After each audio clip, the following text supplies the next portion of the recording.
this is Randomness with 5 Cups of Sugar, and today we're going to be doing a manga review for the Yuri named Goodbye My Rose Garden. So, there are 3 volumes in this completed series. Check out my other YouTube video if you want a more in-depth summary of the premise of the story, as well as Volume 1 in general, as a review, as this will be more of a cumulative summary. So without further ado, let's start with the synopsis. So, Goodbye My Rose Garden is a Yuri, which goes along the premise of a romance between Hanako, who is a Japanese woman who crossed overseas during the late 1800s, early 1900s to pursue becoming a writer because she read the works of Viktor Frank's, as you can see, this is the book, Gloriana, which inspired her to become a writer because of the teacher at her school that she was going to giving her that book to read, which inspired her to become a novelist. And this is Lady Alice, whom she meets when she goes to London and is trying to meet Viktor Frank's by going to the publisher's house in London where his books are published. Hanako fights adamantly to try to get a chance to either meet Viktor Frank's or to at least give her manuscript to Viktor Frank's through them or personally. But when that doesn't happen, she ends up really sad and depressed because that was the only reason why she came and crossed the ocean from Japan to the UK in the first place, was that. Lady Alice sees this whole thing at the publisher's house happen and offers her a place to stay by working as her personal maid. And Hanako really wants to meet Viktor Frank's. Alice says that she knows Viktor Frank's, but if she gives the opportunity to Hanako to meet him, she says the condition is that you must kill me.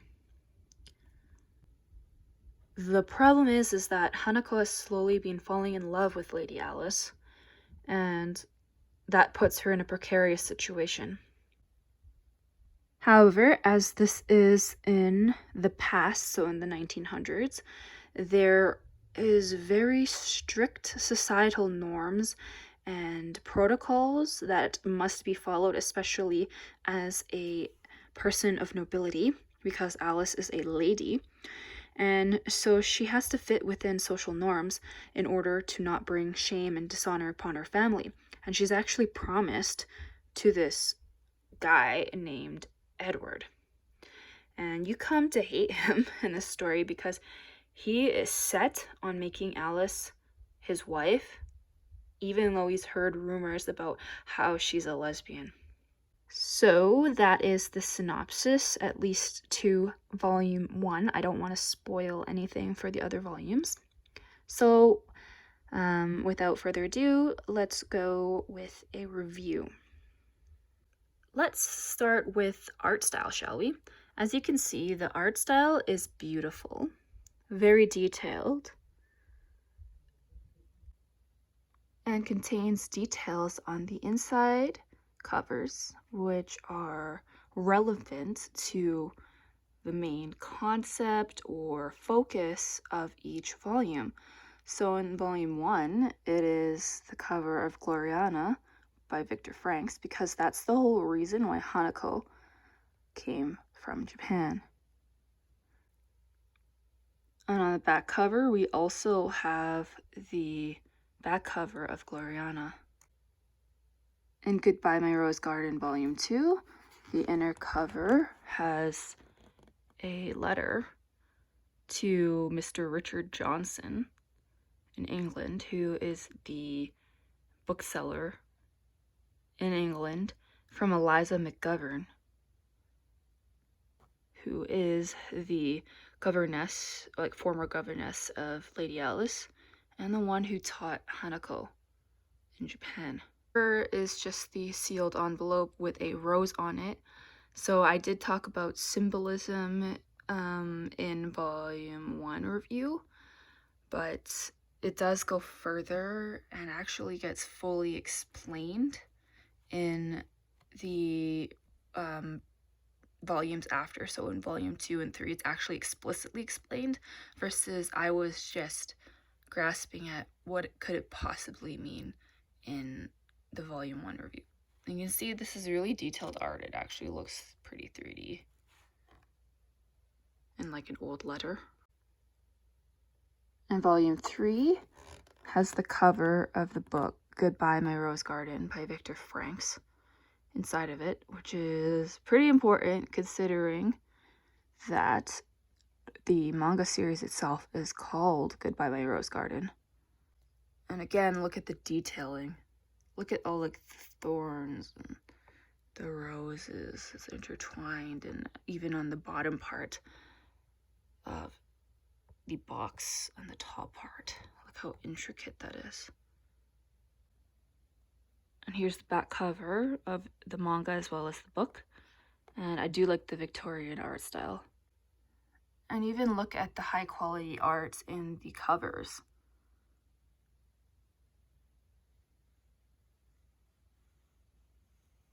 Volume 1. Volume 2. Look at that detail. You can even like read the book title there.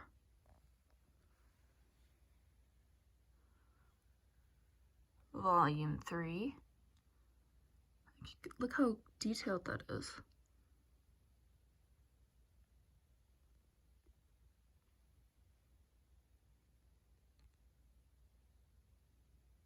Really beautiful art. You even have like the lace. Look at the lace.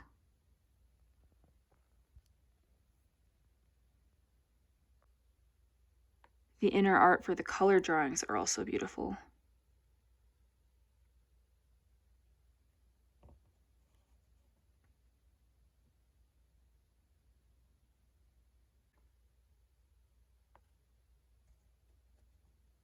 This does give the vibe of an old photo that is taken.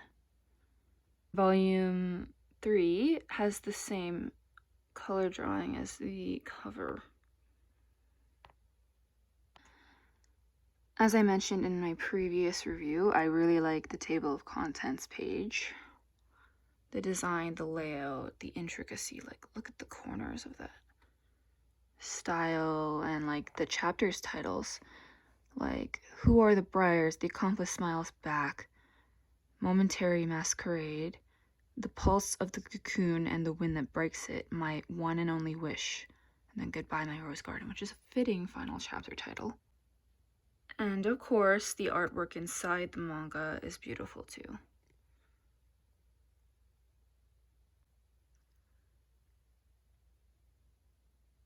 It always surprised me how Alice looks so different when she has her hair up and looks so mature and older, and then when she has it down, she looks super young. Like, look at volume 1, she looks like a teenager compared to like when it's up. So what is my review of Goodbye My Rose Garden?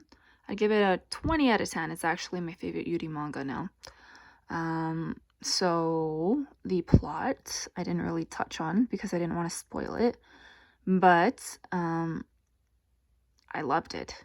It was complex, intricate, because it's following 2 adult women in a time period that it really was not a thing to go against societal norms at all, because they were really bound by the constrictions of society and expectations and the role of women in society to basically be wet off and not make something of themselves with like a career, like being a writer, for example.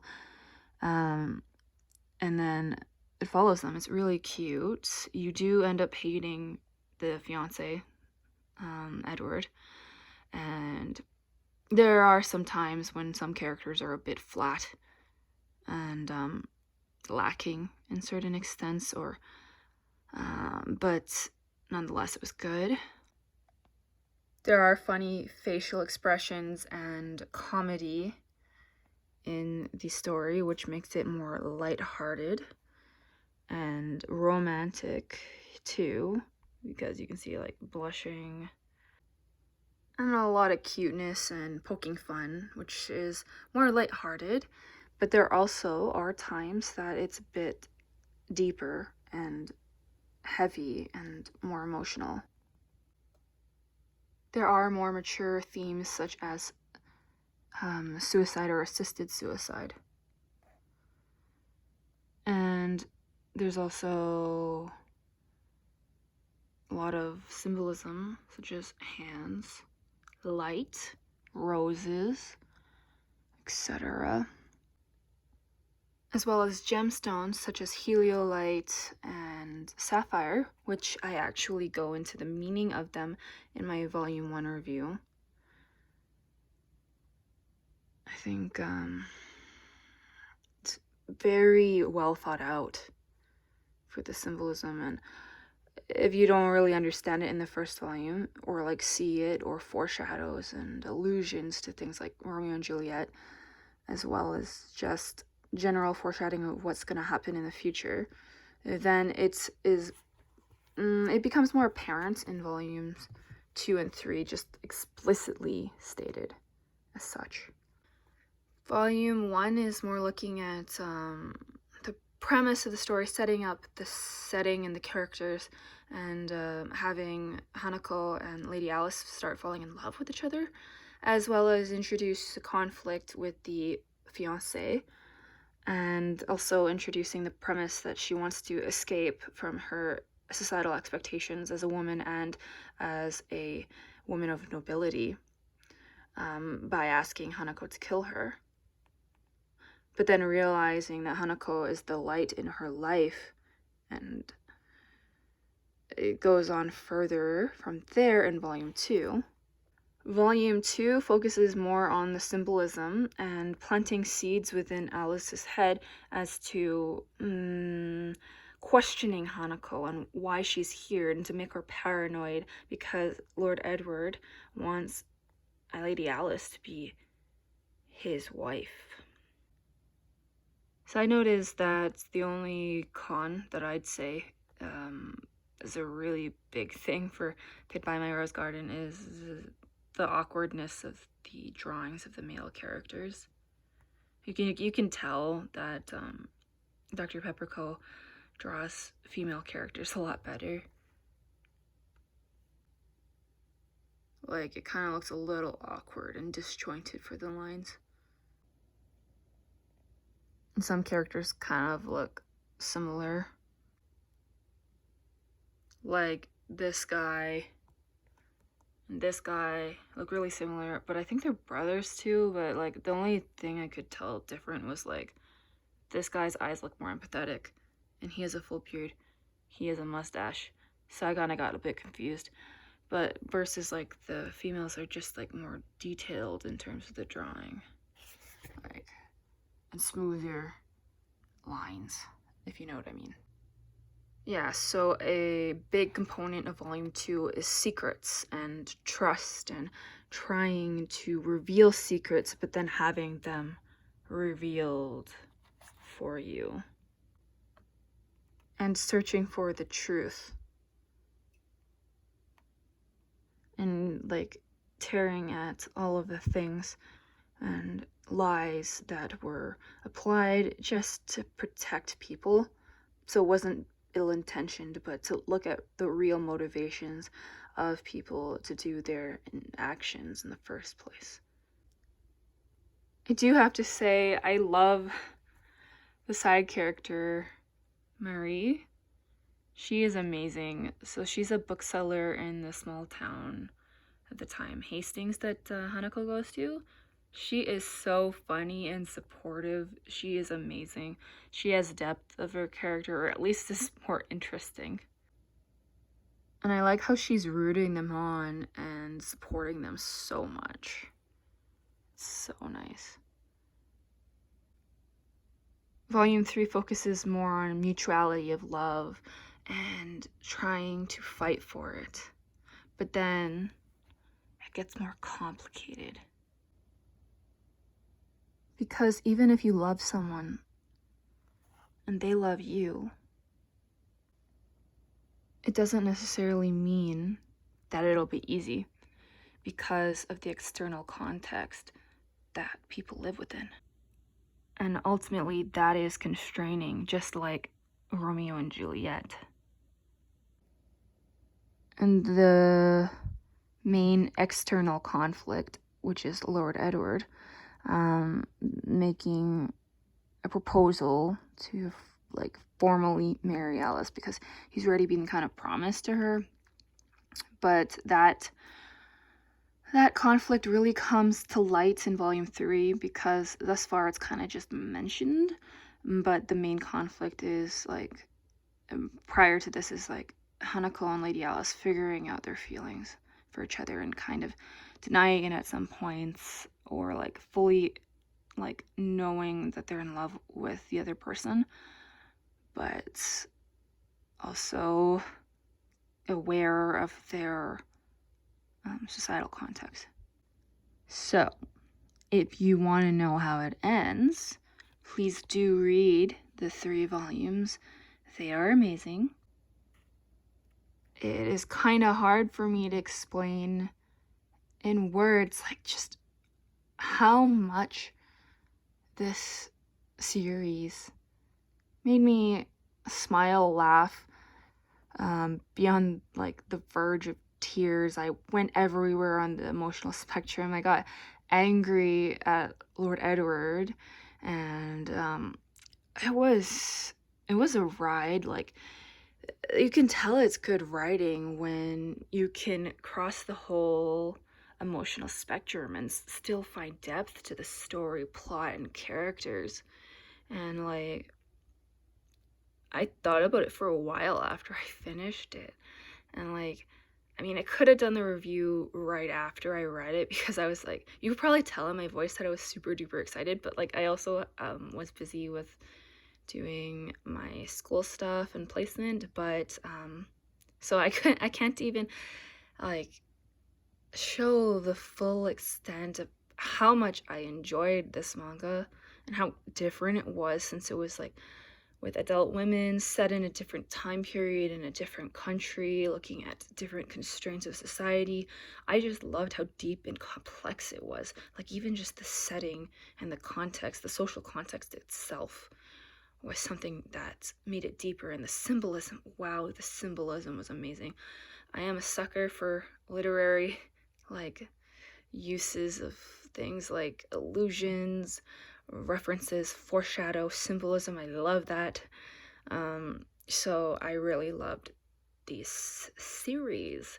So if you liked this video, please like and subscribe, and look forward to future manga hauls, manga reviews, Genshin Impact, Breath of the Wild stuff, other book reviews, and pretty much anything that suits my fancy.